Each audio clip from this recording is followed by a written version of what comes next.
त्रैलोक्यकुटुम्बिनीम् सरसजाम् वन्दे मुकुन्दप्रियाम् सिद्धलक्ष्मीर्मोक्षलक्ष्मीर्जयलक्ष्मीर्सरस्वती श्रीर्लक्ष्मीर्वरलक्ष्मीश्च प्रसन्ना मम सर्वदा सर्वमङ्गलमाङ्गल्ये शिवे सर्वार्धसाधके शरण्ये त्र्यम्बके देवी नारायणि नमोऽस्तुते महादेव्यै च विद्महे विष्णुपत्नी च धीमहि तन्नो लक्ष्मी प्रचोदयातु। जय बोलो महालक्ष्मी माता की, जय बोलो महालक्ष्मी माता की।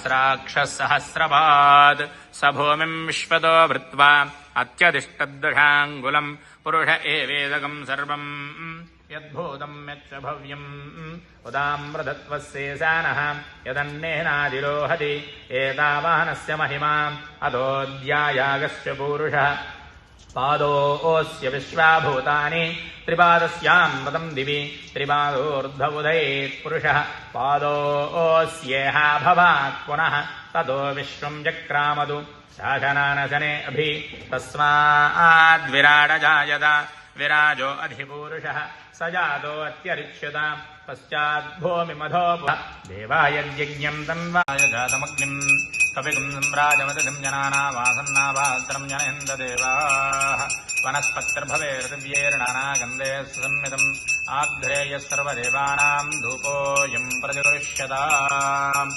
श्रीमहालक्ष्मीदेवताभ्यो नमः। धूपमाग्रापयामि। लक्ष्मी माता की।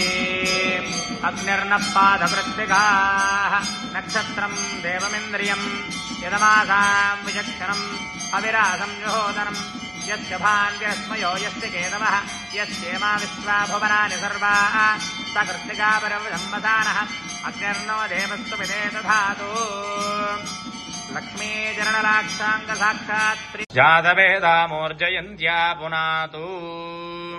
सर्वमङ्गलमाङ्गल्ये शिवे सर्वार्धसाधिके शरण्ये त्र्यम्बके देवि नारायणि नमोऽध्वरकम् सचभ्यः प्रदेन सत्यमृतधाव आयन् सुजन्मानः सुजः पावकाः अग्निः सजर्वतमः सुजर्विप्रसुजि कविः सुचिरोचद आहुतः उदग्ने सुजिस्तुक्राभ्राजन्तहीरदे तवज्योतिकृष्णस्तयः एतोन्विन्द्रम् स्वाम शुद्धम् शुद्धेन साम्ना शुद्धैर्तैर्वा